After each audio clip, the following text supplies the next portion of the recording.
nós vamos falar sobre eficácia pessoal, num outro contexto, em que, a partir de uma experiência minha anterior em organizações, trabalho há algum tempo, há muitos anos em organizações, especificamente focando eficácia de desempenho organizacional, eficácia de desempenho empresarial, eficácia de desempenho gerencial, profissional. Comecei a perceber a importância desse trabalho também para a área especificamente de pessoas nas organizações, e comecei a disseminar isso no contexto do comportamento organizacional. E vislumbrei também a possibilidade de extrapolar esses limites da seara organizacional e para a vida das pessoas fora desse contexto, para a vida pessoal como um todo, que inclui, obviamente, o lado laboral, que faz parte da vida. E aí comecei a fazer adaptações desses conceitos aplicáveis em processos organizacionais para a vida. E aí foi que elaborei esse trabalho, que eu intitulei Eficácia Pessoal para uma Vida Criativa. Vou explicar ao longo da nossa conversa o que eu estou chamando de eficácia pessoal, o que eu estou chamando de vida criativa, e vamos fazer uma viagem por esses caminhos. E eu começo a nossa conversa com uma figurinha ali do Sísifo, né? Que é um mito grego, todo mundo conhece, o mito de Sísifo, que foi condenado à morte 2 vezes por Zeus, e ele conseguiu burlar essa ordem de Zeus e 2 vezes escapou da morte, enganando a Zeus. E Zeus, então, para castigá-lo de uma forma mais incisiva, condenou-o a ficar vivo, sim, porém, com uma atribuição específica, que é aquela de, todo dia, levar uma pedra até o topo de uma montanha, e quando está chegando no fim do dia, quando ele finalmente consegue chegar lá no topo da montanha, essa pedra rola de volta para a base da montanha. E ele tem que, novamente, retornar, pegar essa pedra e fazer o mesmo processo de levá-la para cima da montanha. Então, o que isso tem a ver com a nossa conversa? Tem a ver com a vida. Com a vida, o que é que nós estamos fazendo da nossa vida? Será que nós estamos, eventualmente, carregando uma pedra, todo dia a mesma pedra, e ela retorna para a sua base, como esse mito de Sísifo? Esse questionamento que eu vou ter aqui ao longo desse dia com vocês.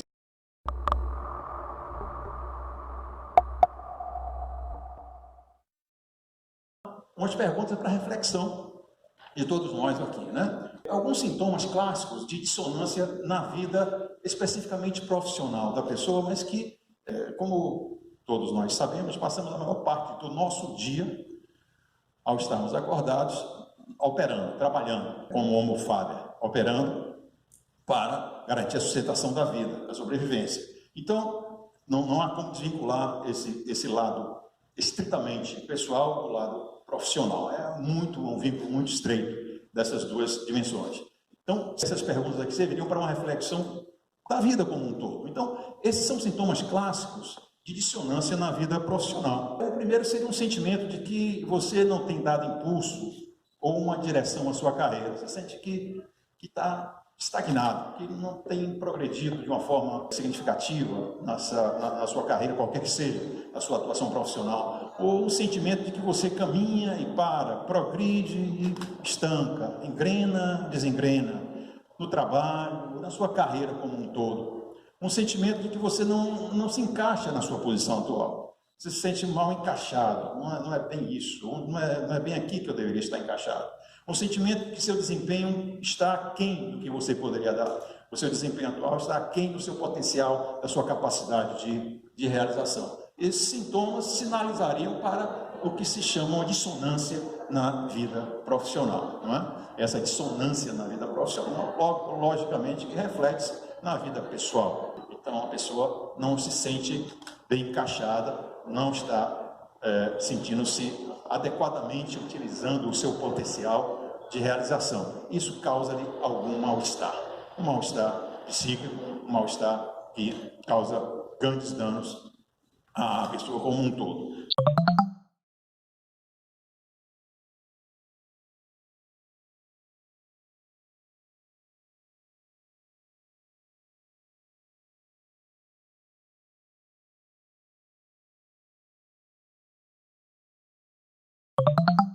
Não se sintam frustrados se vocês conseguiram se encaixar na maioria daquelas condições, daqueles sintomas. Isso aqui é muito clássico. Apresento para vocês pesquisas recentes feitas em relação a esse tema, cujo título é em relação à frustração com a vida profissional. 60% dos brasileiros pesquisados, foram 1.006 pessoas pesquisadas, 60% das pessoas já pensaram em largar tudo para tentar uma nova carreira. Isso é muito significativo, né?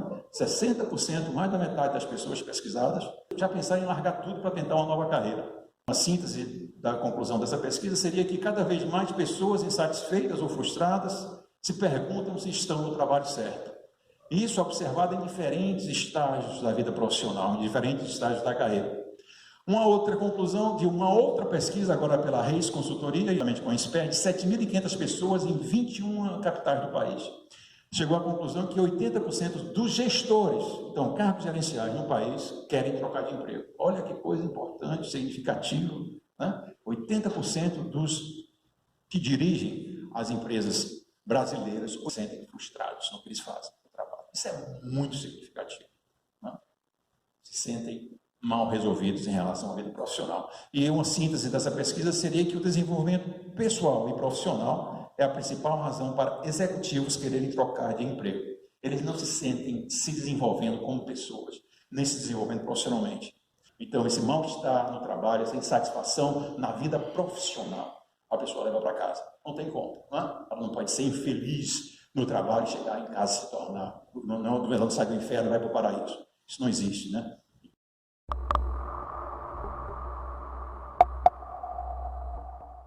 Nós vamos falar sobre eficácia, né? E eu vou contar uma historinha para vocês. Digamos que nós estamos numa situação em que nós fabricamos sapatos e nós queremos vender, aumentar, ampliar o nosso mercado e descobrimos um arquipélago com várias ilhas constituindo esse arquipélago e vamos vender sapatos numa dessas ilhas. Decidimos que vamos vender sapatos, explorar esse novo mercado e aí nós vamos encontrar uma ilha para aumentar, ampliar esse mercado de venda de sapatos.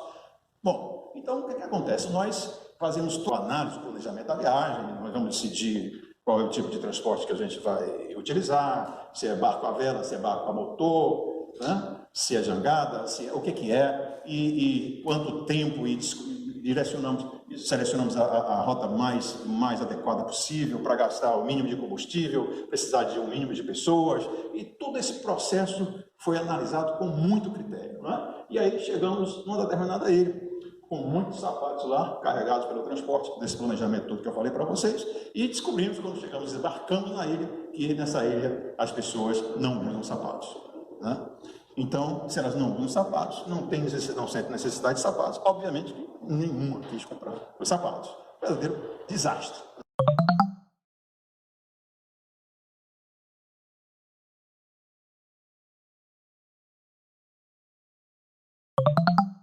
A viagem foi excelente. A viagem nós gastamos o mínimo de combustível possível, gastamos o mínimo de tempo possível, nós levamos o mínimo de tripulação possível. Foi muito bem planejada, muito bem elaborada a viagem em si, não é? Então, nós estamos falando da viagem em si, nós estamos falando de eficiência. Eficiência, então, seria, colocado dessa forma simples, direta, que eu falei para vocês, seria fazer certo a coisa. Fazer certo. Estamos falando de fazer. Nós estamos falando de processos, de atividades, de tarefas. Então, a escolha do barco, o tipo de embarcação, o tipo de deslocamento que vamos fazer, a direção, a rota, etc., etc., não é?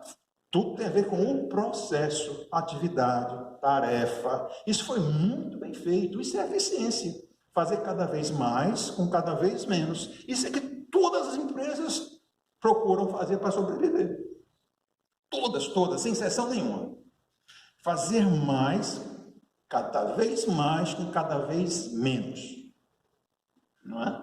Isso é eficiência, fazer muito com pouco. Isso é eficiência. Tudo bem. Agora vamos definir a eficácia. Eficácia é fazer a coisa certa. Eficácia, nessa nossa metáfora aqui, seria ter escolhido a ilha certa. Que ninguém pensou sobre isso. Pensou-se na rota, no processo, não é? E nessa situação escolheu-se a ilha que oferecesse uma melhor logística para chegar nela. Não necessariamente naquela que tinha maior demanda, que tinha demanda para esse nosso produto. Não se analisou o que seria fazer a ilha a que iriam chegar. Então, a eficácia, diferentemente da eficiência, a eficiência é fazer certo a coisa, a eficácia é fazer a coisa certa. Não é o como, é o que.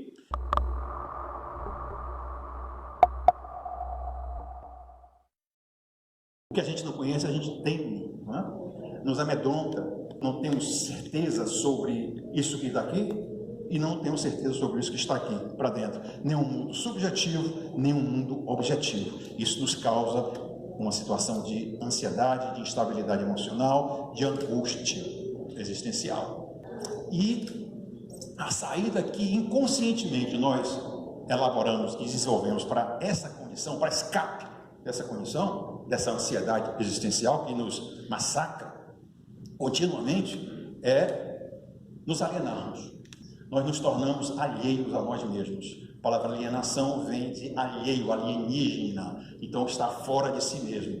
Quando nós nos afastamos de nós mesmos, nós nos tornamos um outro ser, adequado, adaptado a essa condição, para sobreviver nessa condição de estabilidade a que nós estamos submetidos. Nós nos tornamos um outro eu, nós nos tornamos um outro ser, aviltamos o nosso ser essencial.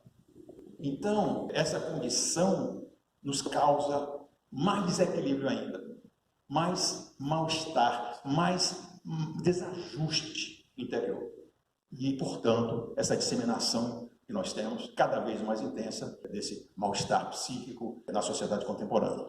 A vida criativa, o que nós estamos falando aqui de criação, não devemos confundir com criatividade, com engenhosidade, não é essa a perspectiva que nós estamos aplicando aqui. Nós estamos aqui aplicando criação, vida criativa, num conceito de criação da própria vida, criação da essência, a potencialização da essência do nosso próprio ser. Isso é que nós estamos chamando aqui de uma vida criativa, a criação de nós mesmos, nós nos vendo como um processo de criação de nós mesmos por nós mesmos. Isso é que é a busca de uma vida criativa, criar-se a si mesmo, porque nós não nascemos prontos como seres humanos.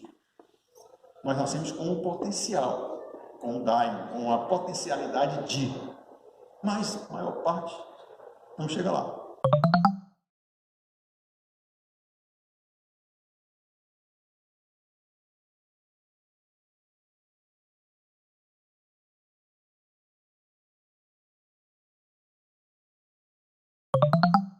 Nós temos dois tipos de ser. Nós temos o ser entre nós, né? Nós temos o ser chamado ser essencial e temos um ser contingencial. O ser essencial é aquele para o qual eu nasci para ser. Aquele para o qual eu trouxe uma semente dentro de mim, a minha essência, que não necessariamente vai brotar. Esse seria o meu ser verdadeiro, genuíno, essencial. Porém, ao longo da vida, eu vou me adaptando às contingências.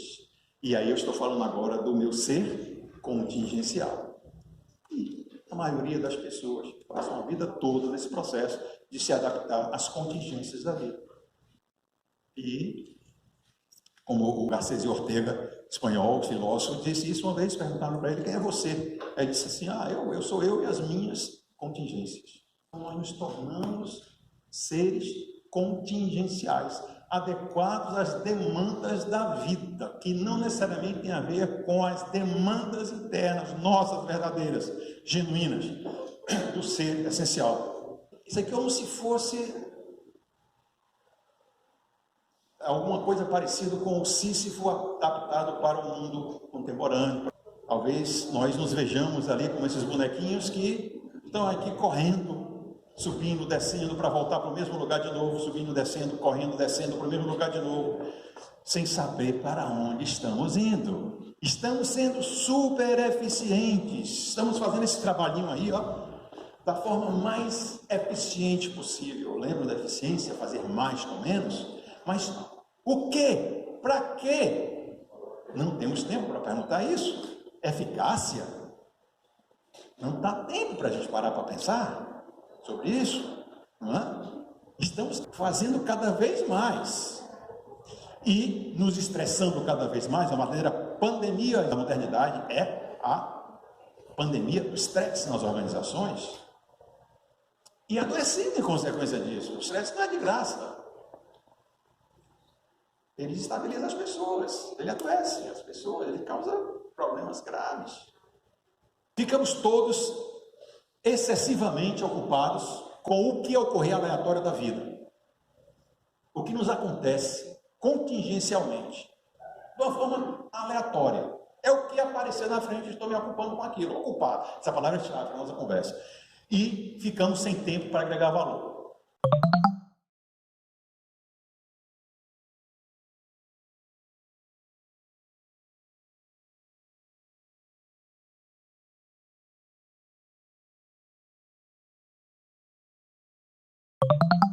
Aí aqui vem uma colocação de muita relevância para a nossa conversa.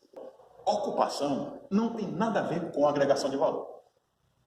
Nós confundimos estarmos ocupados com estarmos agregando valor. Nós confundimos estarmos sendo eficientes com estarmos sendo eficazes. Olha, eu passo por muitas organizações por aí e vejo cada vez mais isso. As pessoas cada vez mais ocupadas. As pessoas estão sufocadas. Trabalho não lhes falta. Sufocadas. Não tem tempo mais para nada. Trabalham cada vez mais. E aí, quando visito uma organização desse tipo, eu fico logo desconfiado de que eles não estão tendo tempo de agregar valor. Estão trabalhando tanto que não estão tendo tempo de agregar valor. Que estão confundindo as coisas. Para agregar valor, a gente tem que ter tempo para pensar. Para refletir sobre o quê? Sobre eficácia. Eficácia exige tempo para pensar. Não temos mais tempo para isso. Isso aqui não existe mais. Pensamento, parar para refletir, pensar, planejar, discutir, questionar. Não existe mais. Isso é fazer. Não podemos parar para perguntar mais. Então, quanto mais ocupados nós ficamos, olha ali, menos tempo nós temos para perceber quanto tempo estamos perdendo com o que não é importante de ser feito. Nós estamos ocupados, não quer dizer que nós estamos fazendo coisas importantes, não. Estamos ocupados, estamos trabalhando, mas não necessariamente estamos fazendo coisas importantes. Nós sabemos coisas urgentes, aí confundimos urgente com importante. Não necessariamente estamos fazendo o importante, o necessário, o que deveria ser feito. Estamos fazendo o urgente. O que nos foi colocado, o que as contingências nos impuseram, as pressões das contingências nos impuseram. Então, isso é para o mundo organizacional do trabalho e para a vida pessoal também. Nós nos ocupamos o dia todo, né? E vamos nos ocupar não necessariamente com o importante, com o relevante. Nós vamos nos ocupar com o que se apresenta com maior pressão para nós naquele momento, maior urgência, né? E nos tornamos altamente eficientes, talvez, mas muito pouco eficazes. Eficácia pode e deve ser aprendida.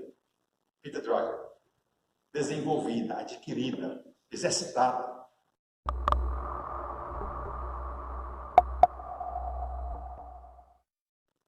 Vamos voltar para aquela condição de complexidade da realidade externa e da realidade interna, interior. Vamos falar um pouco dessa realidade primeiro, externa a nós, do que a gente chama de realidade. O que é a realidade? O que é real? Não é? Essa é uma questão muito importante, muito relevante, trabalhada na filosofia, mas que é de grande relevância para a psicologia, para as ciências humanas em geral. Vamos colocar um esquema um pouco mais simplificado aqui com as ideias de Epicuro ou de Kant também, mas vamos simplificar com esse diagrama. Olha, nós temos do lado de fora de nós o mundo objetivo. É o objeto, o mundo que se coloca, o mundo objetivo do lado de fora de nós. Temos aqui o sujeito, que é o observador do mundo objetivo. Esse sujeito, ele tem um mundo subjetivo, o mundo dele, o mundo interior, subjetivo. Não é? E esse mundo objetivo, está fora do sujeito, se apresenta para ele através de um processo de representação. O mundo se apresenta, o mundo objetivo é representado para o sujeito. Quais são as fases dessa sequência, dessas fases do conhecimento. Primeiro é a da sensação como sendo o lado do exterior, uma sensação do que é do lado de fora do sujeito. Depois, na segunda fase, tem uma representação desse mundo exterior como sendo o lado interior do observador, do sujeito, né? Depois disso, que essa representação é realizada no sujeito, ele emite uma opinião sobre essa representação que chegou a ele, como sendo uma síntese dessas duas etapas. Então, digamos que a realidade, de uma forma muito simplificada, seria uma consequência dessa dinâmica da sensação do objeto exterior, uma representação em nós, no nosso lado interior, e a partir dessa representação nós emitimos uma perspectiva opinativa, que é uma síntese dessas duas dimensões aí colocadas. Kant nos diz assim: nós nunca apreendemos a realidade diretamente, nós só percebemos nossa experiência interna dela. Ele quer dizer que o que nós dizemos que é real é a nossa percepção daquilo que está se apresentando para nós. Não necessariamente é a coisa em si. E, aliás, esse é um termo que ele usa, número, que é a coisa em si. Ele diz assim, olha, o que nós vemos é a coisa em mim. Eu não vejo a coisa em si. É impossível, eu não consigo devassar a coisa, qualquer que seja, em si. Eu consigo perceber a coisa em mim, ou seja, a representação da coisa em mim. Então, e cada um de nós tem uma representação particular da coisa qualquer que seja. Temos uma representação particular, não homogênea. Isso quer dizer que nós, na realidade, não vemos as mesmas coisas. Nós olhamos para as mesmas coisas, sim, mas não vemos as mesmas coisas.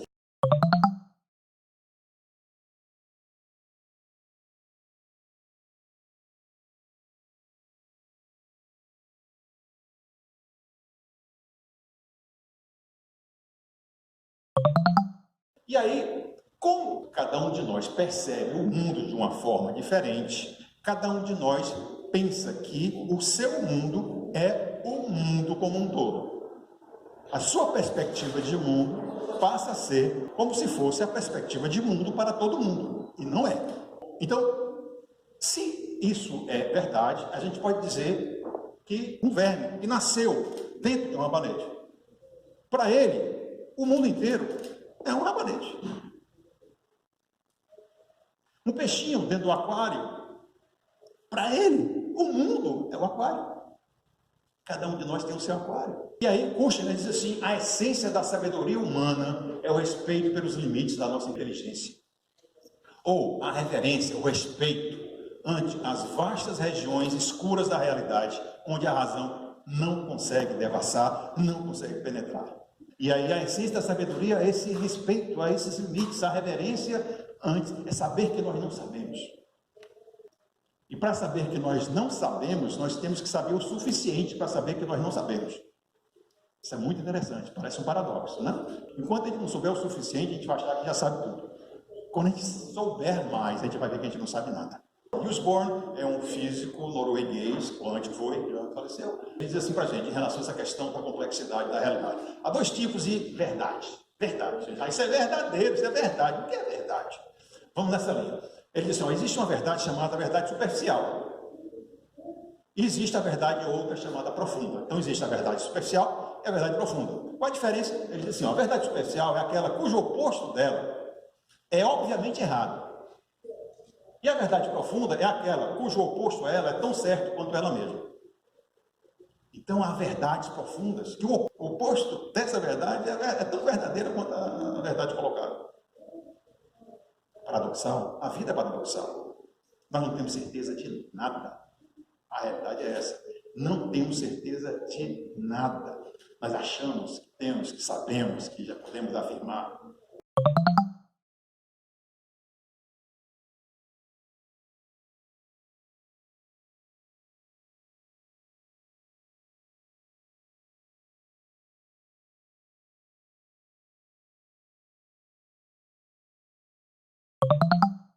Kant distinguia entre o que ele chamava de existe o desconhecível, que ele chamava de realidade numênica, que é a realidade da coisa em si, que eu já falei para vocês, e existe o cognoscível, que é a realidade fenomênica, que é a realidade da coisa como ela se apresenta para mim. É o fenômeno, como ele se apresenta para mim. Então, existe a realidade numênica, do desconhecível, e a realidade fenomênica do cognoscível. Ele está falando, em outras palavras, o que o Bois-Reymond, fisiologista do século XIX, estabeleceu os limites do conhecimento entre as coisas que nós não sabemos ainda, ignoramos, e as coisas que nós nunca saberemos. Então, existem as coisas que nós ainda não sabemos e que um dia poderemos saber, sim, mas, amigo, existe aquele conjunto de coisas que não adianta, nunca chegaremos lá. Estamos batendo na porta do que se chama de mistério. Mistério. Mistério não tem explicação. Mistério não tem uma solução, ele não é um problema. E a gente procura explicação para mistérios, perdendo tempo com explicação para mistérios que ele não tem resposta, não tem problema, não é um problema, não tem resposta. O mistério não tem solução. Ele não deve ser explicado, deve ser reverenciado. É outra coisa. Nessa linha, Schumacher fala assim, existem dois tipos de problemas, os problemas convergentes e os problemas divergentes. Olha como isso é interessante. Os problemas convergentes têm uma solução. São problemas que quanto mais inteligentemente nós os discutimos, os analisamos, mais as respostas vão convergindo. Existem os problemas divergentes que não têm uma solução correta. Porque quanto mais nós os analisamos, mais aparecem respostas que se contradizem. Nunca chegamos à solução.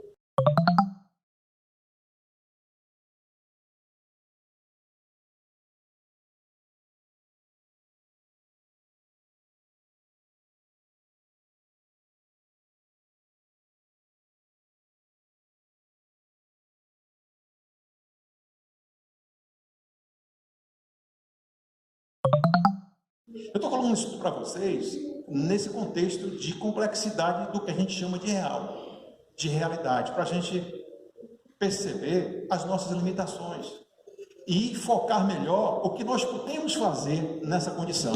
Volto para a eficácia. Quando nós não sabemos disso, nós atiramos para tudo que é lado, querendo resolver a vida, querendo achar resposta certa para tudo. Expendemos um monte de energia. Nós não chegamos a lugar nenhum. Porque estamos sendo cada vez mais eficientes e cada vez mais ineficazes. Porque não estamos procurando a coisa certa. Não perguntamos o quê. Estamos na busca do como. Respostas para tudo. Nos engajando com tudo. Dispersando esforço para tudo que é lado.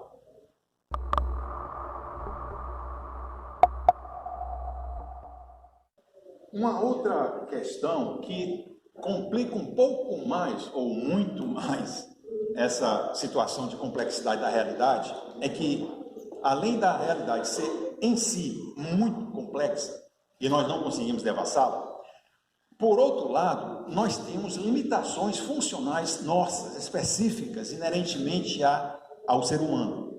Vamos falar agora da nossa limitação de racionalidade. Nós temos o que se chama de uma racionalidade limitada. Esse é um conceito de Herbert Simon, que foi um vencedor do Nobel nos anos 70, que dizia assim, olha, o ser humano é limitado em conhecimento, em capacidade de aprender e em capacidade de resolver problemas.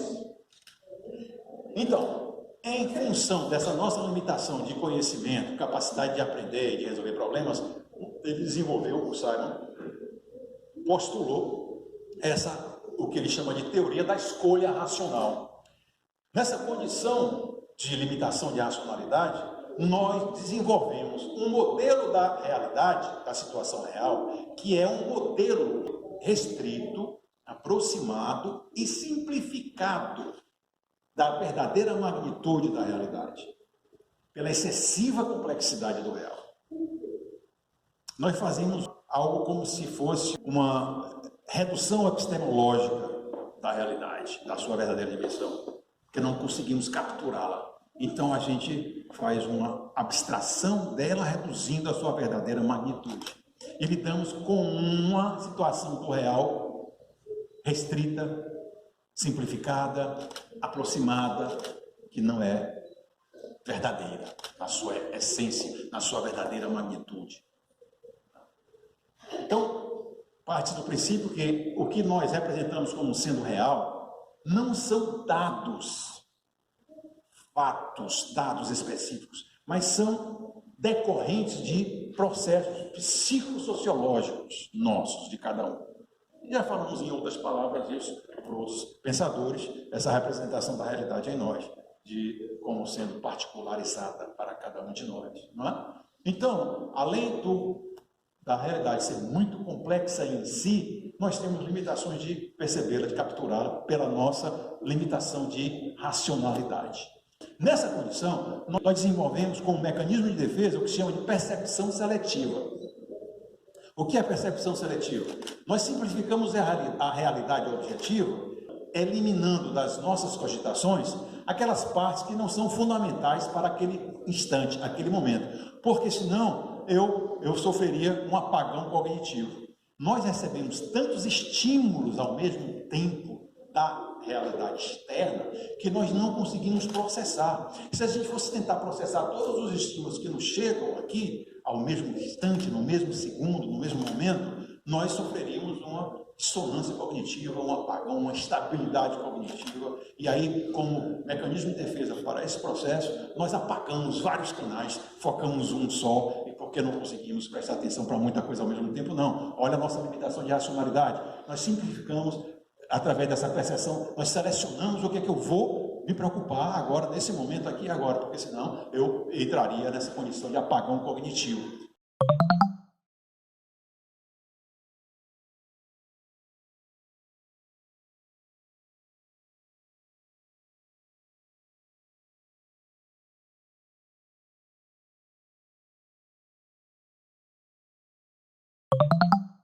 Jung fala que nenhuma consciência pode abrigar mais do que um número pequeno de representações ao mesmo tempo.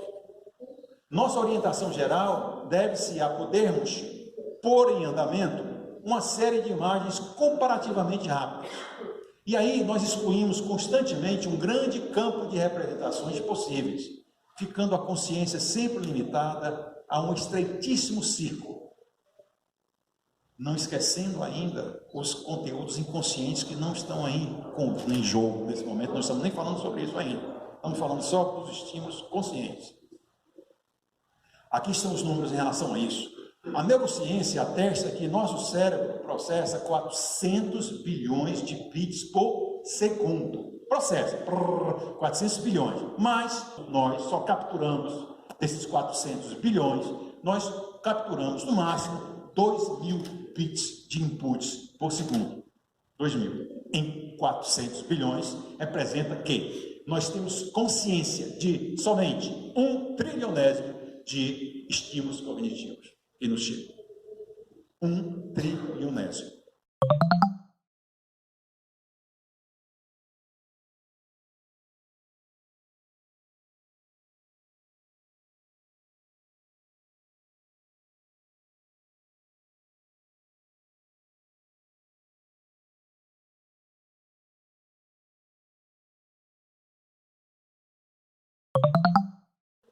Vejam como nós somos limitados em termos de racionalidade.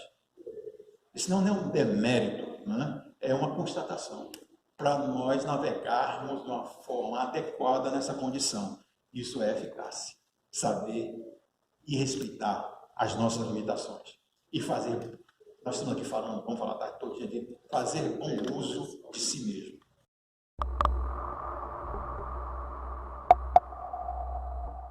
Nós, nessa condição de extrema complexidade do real e de extrema limitação de racionalidade, o que é que a gente faz? Nós somos induzidos a nos envolver continuamente na armadilha da ocupação. A armadilha da ocupação. Já falei, estarmos ocupados, não tem nada a ver com agregar valor, tal. Isso aqui já está bem claro para todos nós, não é? Mas vamos falar da armadilha da ocupação. Estarmos ocupados. Por que isso acontece? Porque isso não são pessoas tão capazes, inteligentes. Como é que a gente cai nessa? É extremamente fácil ficarmos aprisionados na armadilha da ocupação, esforçando-nos cada vez mais para subir na escada do sucesso, até descobrirmos que a escada estava encostada na parede errada. lá em cima, com tanto esforço, com tanta dedicação, chegamos lá em cima. Desenvolvemos um esforço tremendo para subir, para chegar lá no ápice do sucesso, do reconhecimento, da glória. E nada mais frustrante descobrirmos que chegamos no topo da parede errada. A escada estava encostada na parede errada. Né? É possível, então, muito possível, ficarmos muito ocupados sem estarmos agregando valor, sem estarmos sendo eficazes, sem estarmos gerando resultados. Eu digo isso frequentemente por onde eu passo por aí, nas organizações. Vocês estão muito ocupados. É um problema, vocês não estão tendo tempo para pensar. Volto a dizer, não há nada pior do que executivos, gerentes, líderes muito eficientes e pouco eficazes.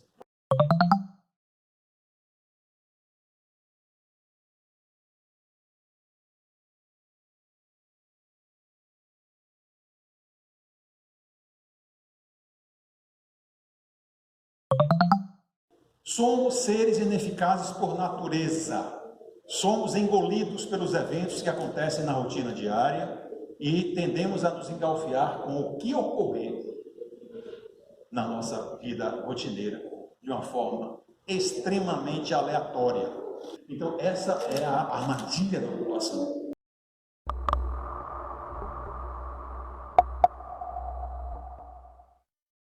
A vida é inerentemente caótica e imprevisível. Talvez a mais sutil e comum das técnicas de administração da ambiguidade e da ansiedade para a redução do nível de estresse psíquico seja o hábito. Aqui é James Hollis falando, ele é autor de 14 livros nessa área de comportamento psicológico, e ele fala o seguinte, como é interessante, para a gente sobreviver a essa condição desse caos da rotina da vida, dessas questões que a gente não consegue explicar da realidade, e da nossa limitação cognitiva, de racionalidade, o que é que a gente faz? Nós desenvolvemos uma série de hábitos rotineiros, padronizamos a nossa vida rotineira para diminuir um pouco as ansiedades em relação ao desconhecido, ao caótico, ao não explicável, ao imponderável. Então, desenvolvemos através dessa série de hábitos diários, uma ilusão de ordem, uma falsa ilusão, uma ilusão não verdadeira, ou já é falsa em si, de ordem e previsibilidade para a vida, rotinizando a nossa vida. Então, nossa vida se torna rotinizada através de uma série de hábitos que nós desenvolvemos para nos sentirmos um pouco mais seguros em relação ao desconhecimento da realidade, em relação à complexidade do real. Por quê?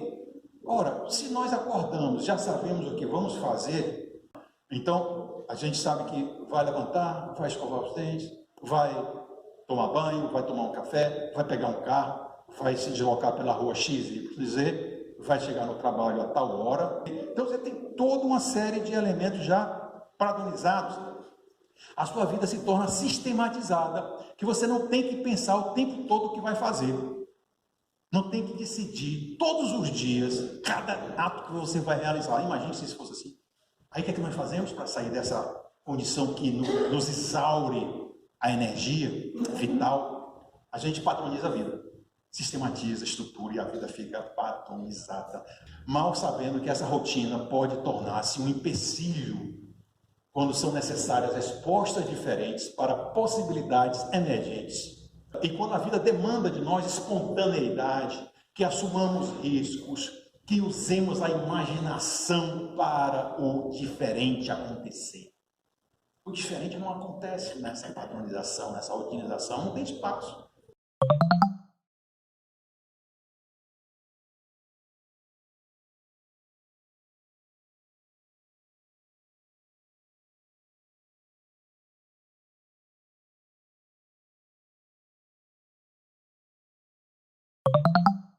As mudanças na minha rotina nos causam muito mal-estar. Nós não gostamos de mudança na nossa rotina.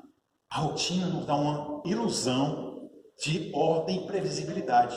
Como eu não consigo explicar essa realidade como um todo, eu desenvolvo uma falsa condição de previsibilidade. Torna a vida mais previsível possível através de uma rotina. E aí, entro nesse encaixotamento, nesse enjaulamento da rotina. E o novo não consegue entrar. O novo, a mudança, uma nova perspectiva, uma nova dimensão para a vida, não consegue entrar. Nós preferimos continuar nessa situação, não queremos abdicar dessa nossa, como se chamava antigamente, de zona de conforto. Zona de segurança, zona de conforto, na realidade psicologicamente falando, seria isso. Né? Não sair dela representa instabilidade de novo, mal-estar. E eu prefiro continuar na minha jaula. Pelo menos eu estou achando, eu estou protegido.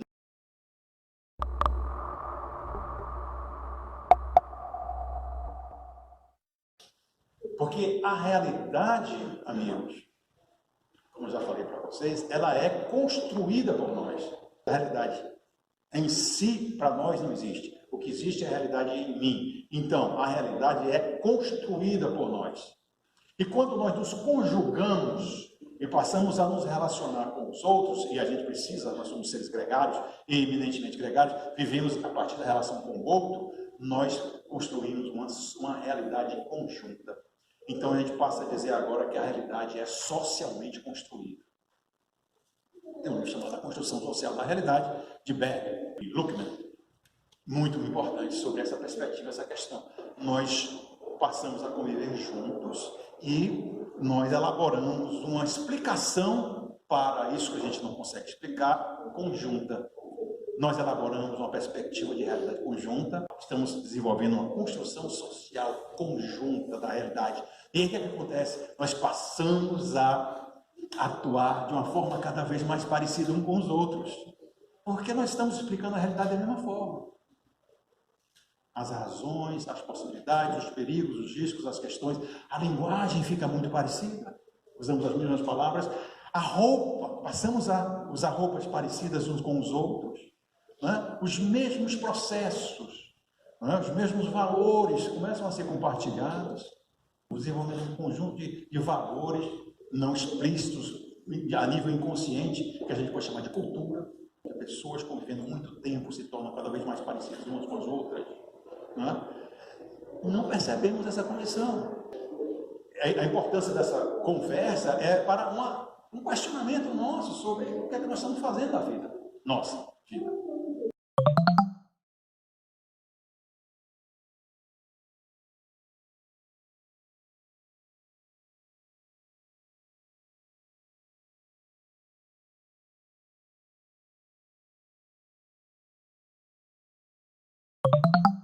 Então, nós convencionamos uma realidade e nos enclausuramos nela a partir de rotinas e não sabemos que estamos enjaulados nessa condição. Temos muita dificuldade de perceber que estamos nessa condição e, mais ainda, de sairmos dela para fazer o que deve ser feito, que não necessariamente é isso que nós estamos fazendo. Estarmos engajados na rotina das demandas diárias, aleatórias, não necessariamente representa que estamos agregando valor à vida. Estamos ocupados. Estamos sobrevivendo. Fato. Estamos sobrevivendo. Não necessariamente estamos agregando valor à vida. Fazendo a coisa certa para nós. Nós estamos vivendo uma vida contingencial. Não necessariamente estamos vivendo uma vida essencial. E aí, gente, nós McDonaldizamos a vida. Nossa vida se torna McDonaldizada. Os aspectos que vão se acrescentando às nossas vidas são sujeitos a regras, procedimentos, com vistas ao cálculo e à previsibilidade, rotinizando a nossa vida.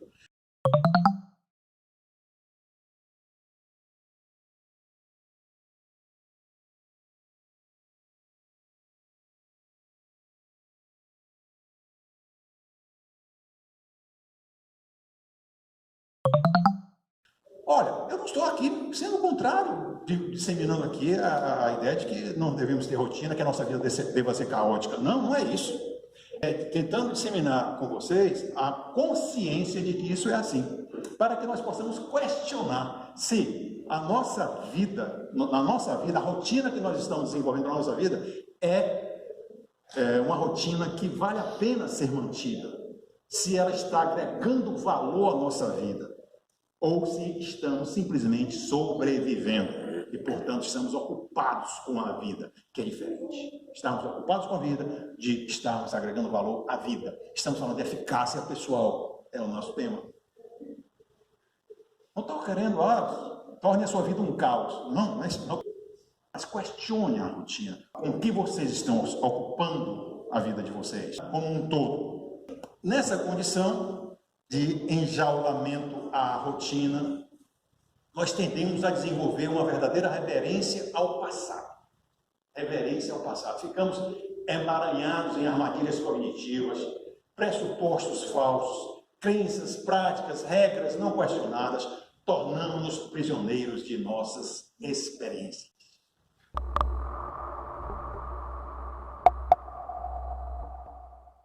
Então, nós vamos conversar sobre isso aqui, a importância do autoconhecimento para a eficácia pessoal. Para fazer melhor uso de mim mesmo, eu tenho que, primeiro, conhecer que eu desconheço a verdadeira magnitude da realidade na qual estou envolvido, isso já passamos, agora vamos para dentro.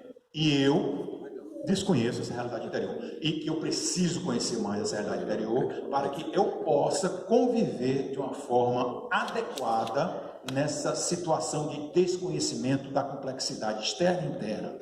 Quanto mais eu tiver conhecimento sobre isso, mais condições eu tenho de navegar por essa seara de complexidade. E aí nós temos duas perspectivas nesse esforço de autoconhecimento para a eficácia pessoal.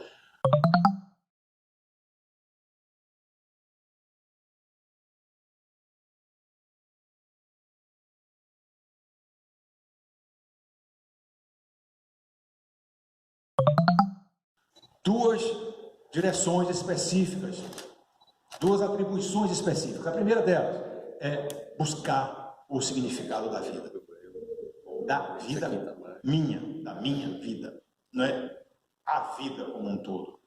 Se eu conseguir explicar alguma coisa sobre a minha vida, está de excelente tamanho. Não tem que explicar a vida, o que é a vida, que até hoje ninguém conseguiu. Mas se você conseguir atribuir um significado para a sua vida, já será um grande prêmio para você. Então, a primeira perspectiva é encontrar um significado para a sua vida. O que é que você está fazendo aqui? Qual é a ilha a qual você quer chegar? Nós estamos todos navegando, nós estamos navegando muito. Lembra do barco? Na nossa eficiência? Mas onde é que nós estamos querendo chegar? Nessa loucura da vida. Então, essa é a primeira questão que podemos elucidar quando fazemos um trabalho de autoconhecimento. A primeira questão que podemos elucidar, descortinar, desvelar um pouco de grande importância para a nossa vida. Por quê? Porque nos dá um rumo, uma direção, eficácia. O que? O como vem depois. O que eu estou fazendo aqui? Essa é a primeira questão. E para a gente conseguir descortinar esse tal do significado para a vida, nós estaremos à busca de descobrirmos qual é a nossa vocação pessoal. Não confundo aqui com vocação profissional, especificamente. Eu nasci para ser engenheiro, para ser médico. Não é isso que eu estou falando. Eu estou falando vocação para a vida. Qual é o seu chamado para a vida? Vocação vem de vocatus, latim, chamado. Qual é o seu chamado? O que ele chama? A partir dessa perspectiva da vocação pessoal, nós iremos, ao descobrir a nossa vocação pessoal, perseguir a operacionalização, a potencialização dessa vocação, buscando como objetivo final disso o que se chama de realização pessoal.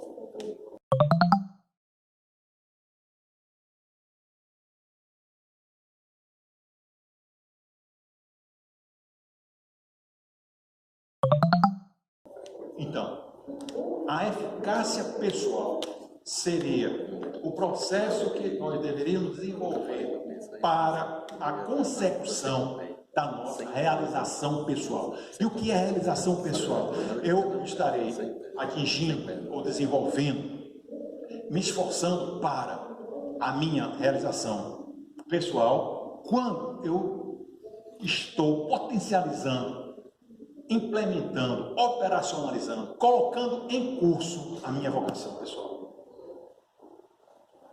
Isso é que dá significado para a minha vida. Isso é muito, extremamente relevante.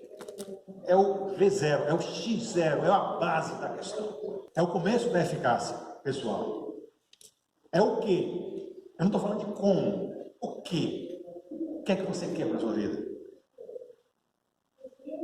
Para que você está aqui? Para que você existe? Qual é o significado da sua vida? Qual é o sentido da sua vida? Isso não é automático, isso não vem carimbado na testa da gente, não. Não está no atestado de nascimento, não. Tem que ser investigado. É um trabalho de tempo, duração, investigação profunda, muita elaboração, muito questionamento, mas que é o primeiro passo. Então, esse processo de autoconhecimento nos leva a esse desvelamento.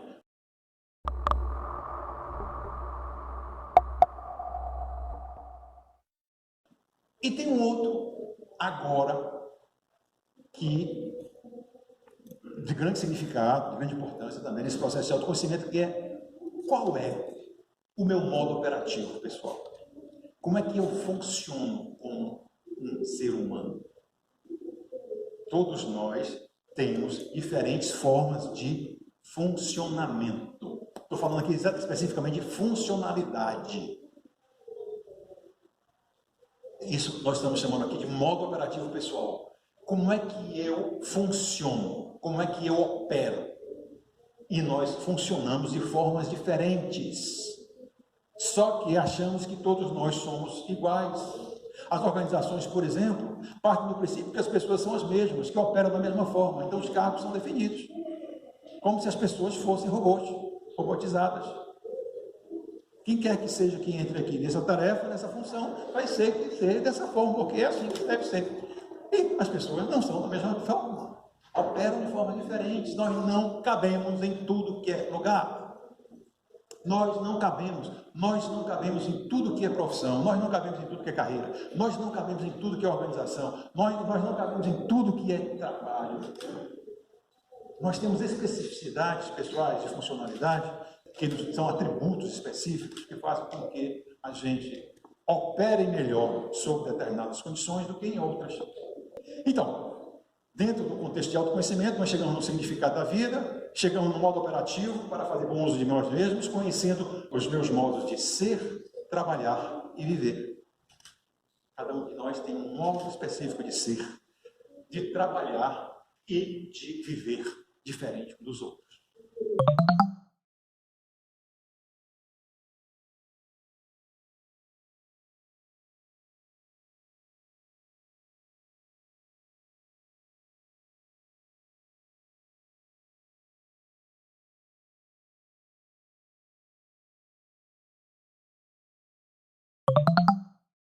Falando sobre modo operativo, todos nós temos formas diferentes de atuar, como, por exemplo, onde é que nós focamos a nossa energia vital. Tem pessoas que focam a sua energia vital no mundo exterior. Elas diriam assim, a aventura está lá fora. Outras focam no seu mundo interior. A aventura está aqui dentro. Isso é uma terminologia mais técnica, a gente poderia dizer que estamos falando do extrovertido, aqui nós estamos falando do introvertido. O introvertido e o extrovertido, por exemplo, eles se engajam em mundos diferentes, preferencialmente diferentes. Isso faz diferença na atuação profissional dele. Vou dar um exemplo de como o nosso modo operativo influencia no nosso desempenho. O verdinho aqui representa aquele que tem foco externo, o extrovertido. Ele se adequa a um trabalho que tenha muitas atividades concomitantes, variadas, que interagem com outras pessoas, que tem uma dinâmica de ação intensiva. Enquanto que o introvertido, ele trabalha melhor com poucas atividades concomitantes, que utiliza a natureza mais intelectual, com menos pessoas, com tempo disponível para concentrar-se, que não tenha muita interrupção. É assim que ele opera melhor. Todos pequenos, poucos exemplos de como as nossas diferenças pessoais fazem diferença no nosso desempenho, como nós atingimos resultados.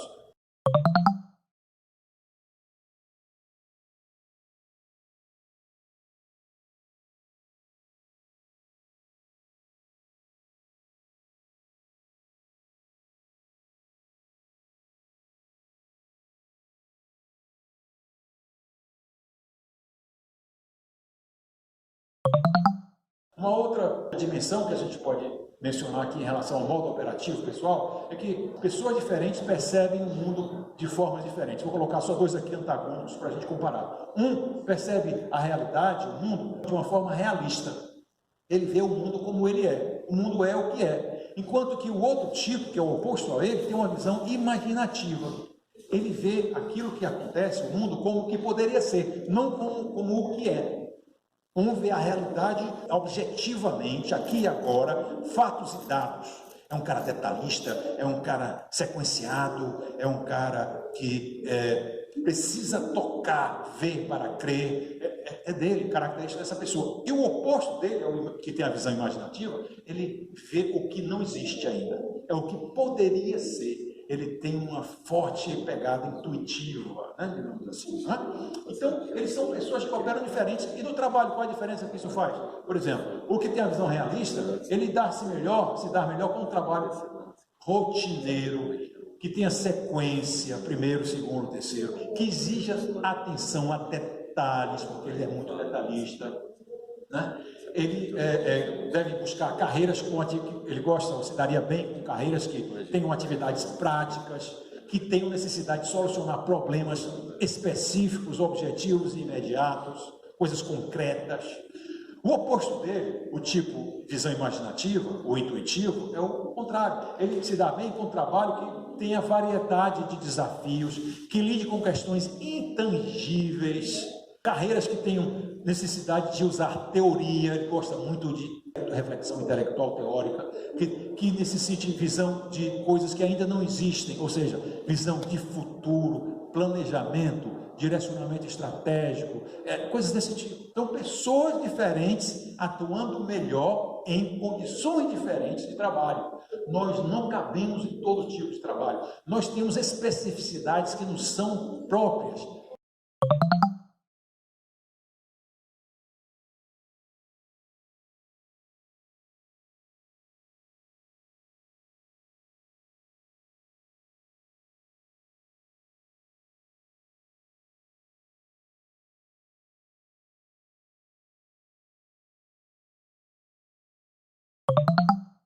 Uma terceira dimensão que nos faz diferentes uns dos outros em termos operativos é como nós atuamos no mundo, como nós decidimos atuar, como nós agimos. Tem um que utiliza a decisão racional para atuar no mundo. Ele busca relações de causa e efeito quando vai decidir fazer alguma coisa. Ele tem que decidir alguma coisa que vai fazer, ele sempre busca o que isso vai dar, em quê? Isso vai dar naquilo. Ele usa a lógica, a racionalidade. Então, ele é uma pessoa lógica, racional. Ainda nessa terceira dimensão do modo operativo pessoal, aquela que lida com as formas de atuação no mundo, em que nós temos dois tipos de processos decisórios das pessoas, além do tipo decisão racional, aquele que toma as decisões baseando-se nas relações de causa e efeito, nós temos o tipo decisão humanista, aquele que toma suas decisões baseando-se nas implicações dessas decisões nas pessoas, desde que ele considera como de primeira importância os valores humanos. Esses dois tipos se adequam a diferentes formas de trabalho. O tipo decisão racional lida bem com trabalhos que demandam análise lógica, análise objetiva, análise impessoal, onde a detecção de desvios, de erros, de inconsistências, lacunas são importantes.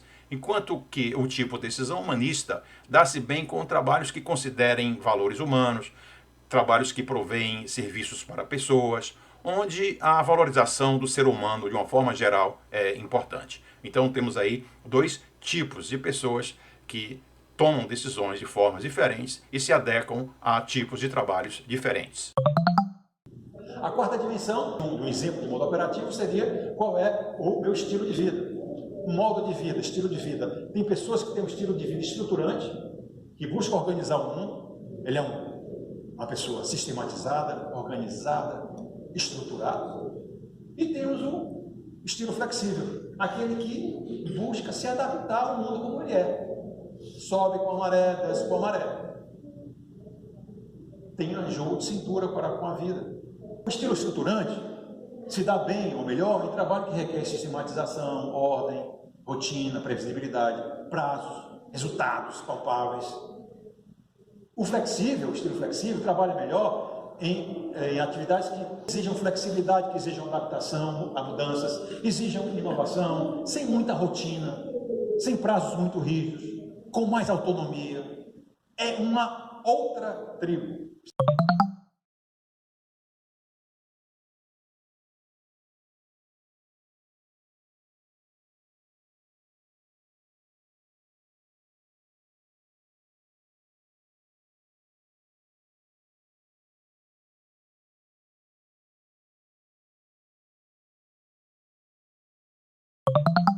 Estamos falando de tribos diferentes, pessoas diferentes, e nós somos uma coisa ou outra. Nós temos as duas sim, mas uma delas prepondera, é mais forte. Nessas 4 dimensões que eu apresentei a vocês.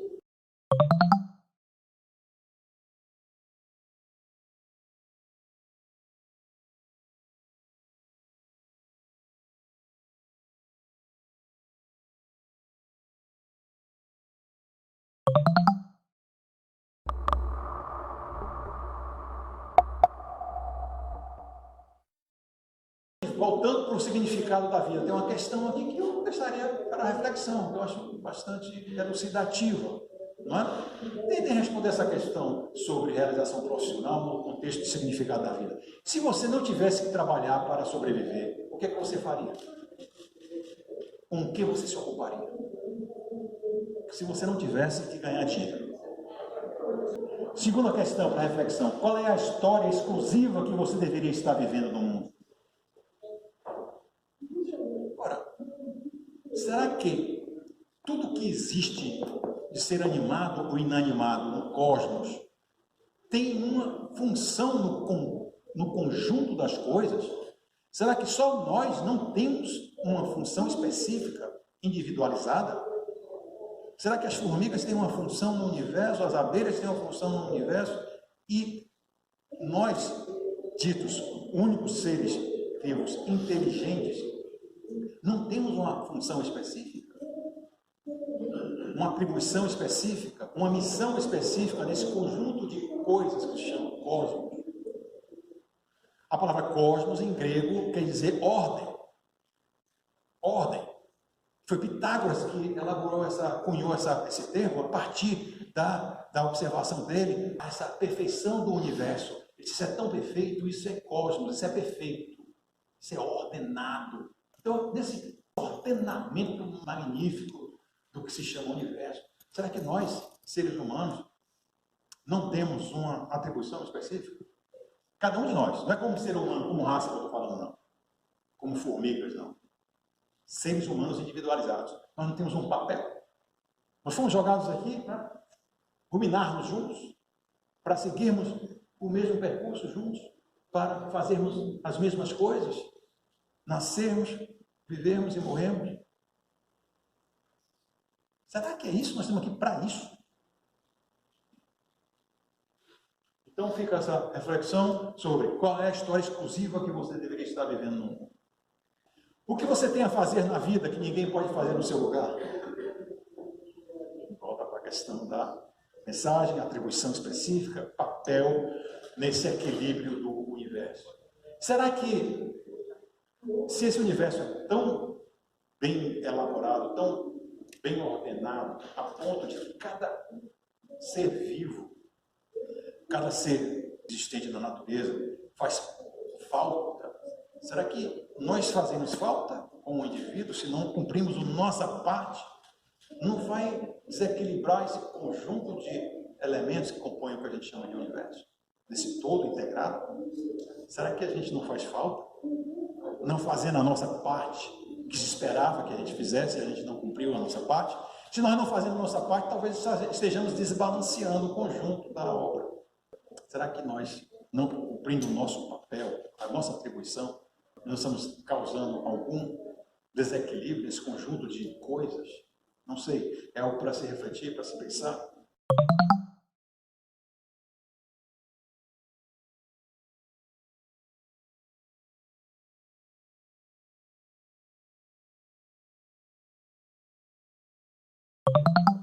Ainda nessa linha de busca de significado da vida através do autoconhecimento, Jung fala que a falta de sentido na vida tem uma importância decisiva na etiologia das neuroses. Então, a falta de sentido para a nossa vida pode nos causar sintomas. Podemos adoecer por essa falta de sentido para a nossa vida, que é o motor primeiro, é o que nos faz acordar de manhã, levantar da cama de manhã e querer partir para a vida. Falta de sentido para a vida pode tornar a nossa vida uma rotina de meras obrigações de sobrevivência e manutenção. Estamos vivendo feito autômatos, uma vida robotizada. Whitman fala assim: as pessoas enchem-se de afazeres, se ocupam para não terem tempo de pensar em si mesmas. É tipo aquela coisa assim: olha, eu não posso parar, porque se eu paro eu penso, se eu penso eu morro. Então eu tenho que me ocupar. A necessidade compulsiva de sempre se ter algo para fazer, a fim de parecer ocupado, indica a incapacidade do homem moderno de encontrar um sentido na vida.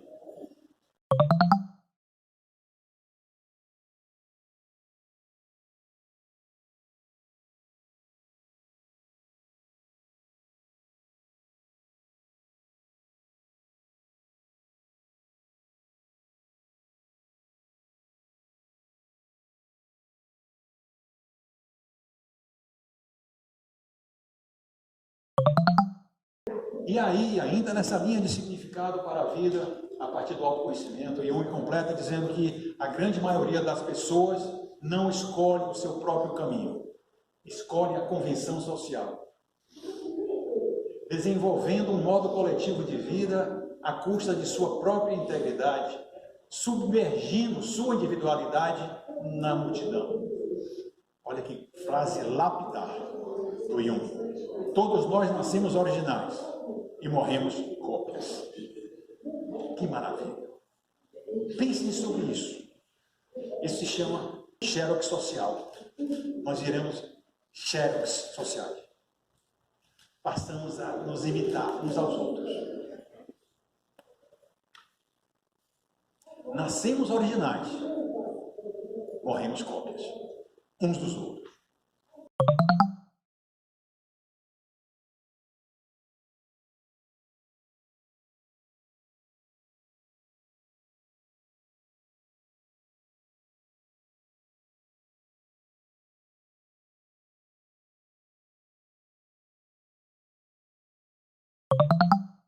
E aí, nessa linha, Hollis diz assim que é desconcertante pensar que, ao invés de estarmos vivendo nossa história, possa ser que a nossa história que estamos vivendo. E ainda mais, talvez tenhamos aceito como genuína a versão da nossa história que foi escrita pelos outros. Então, partindo do princípio que todos nós temos um sentido para a vida, vendo a nossa vida como uma história pessoal, um mito pessoal, a nossa vida teria um enredo. A questão aqui é, se eu estou simplesmente copiando os outros, eu estou vivendo, na minha história, enredos dos outros. Volta a questão da importância do autoconhecimento. Aprendemos a nos mesclar ao ambiente, sermos cada vez mais parecidos uns com os outros, para sermos aceitos. E abdicamos do nosso próprio eu genuíno.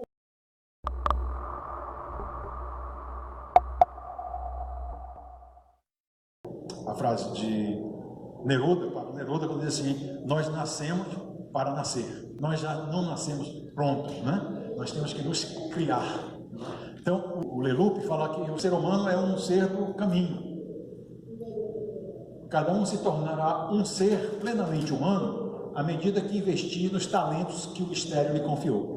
Então, a gente vai falar mais um pouco especificamente de nossos talentos, né? E como usar isso nessa criação de si mesmo. É uma grande aventura alguém se tornar humano, na qualidade de sujeito da própria existência, assumindo a autoria dos seus passos, fazer render os talentos vocacionais, é o que caracteriza um existir pleno.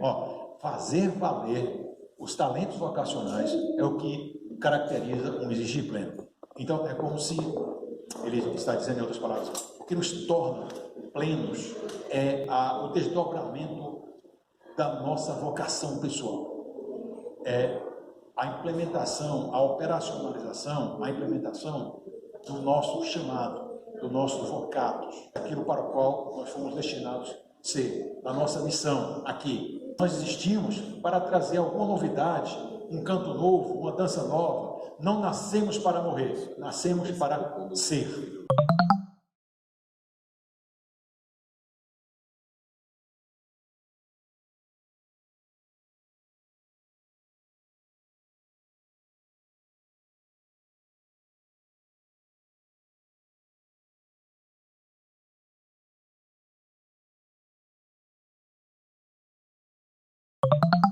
O que é que nos torna um ser extraordinário? Um ser diferente, um ser que é ele mesmo. É aquilo que comumente chamamos de vocação. Vocação pessoal. Um fator não racional que destina o indivíduo a se emancipar do rebanho e de seus caminhos já desgastados. A vocação atua como uma lei superior, da qual não há escape. O indivíduo tem que obedecer à sua própria lei, como se fosse uma voz interior, daimon, sussurrando para ele sobre caminhos maravilhosos. Qualquer um com uma vocação ouve a voz do seu eu interior. A pessoa é chamada. Jung.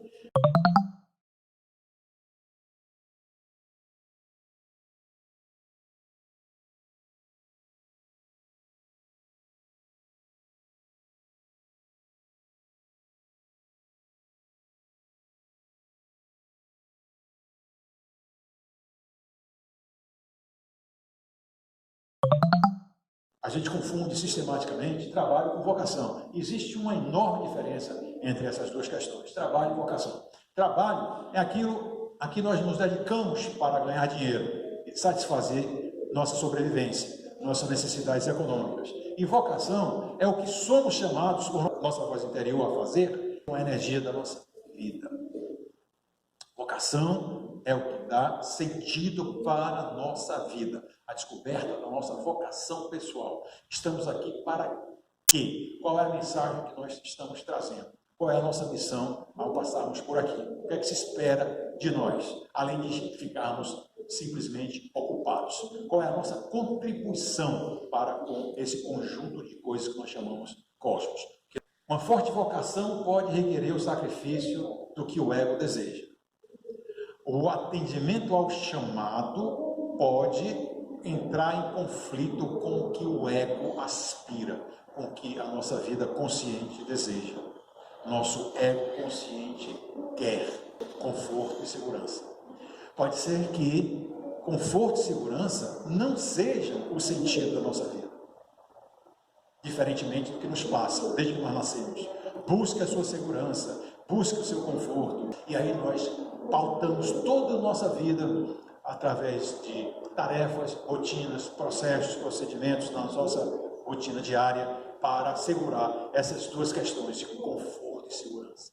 E pode ser que não seja isso que a nossa alma pede, seja o atendimento a uma chamada, atendimento a uma questão maior que nos dá sentido, que nos dá significado para a vida. Qual é o meu chamado? Parte considerável do significado da vida decorre de dizermos sim ao nosso chamado. O vocatus envolve nos tornarmos tão plenamente nós mesmos quanto formos capazes. O sacrifício do ego é doloroso, que busca conforto e segurança de novo. Mas esse sacrifício do ego é infinitamente menor do que olharmos para trás e nos arrependermos de termos deixado de responder ao chamado.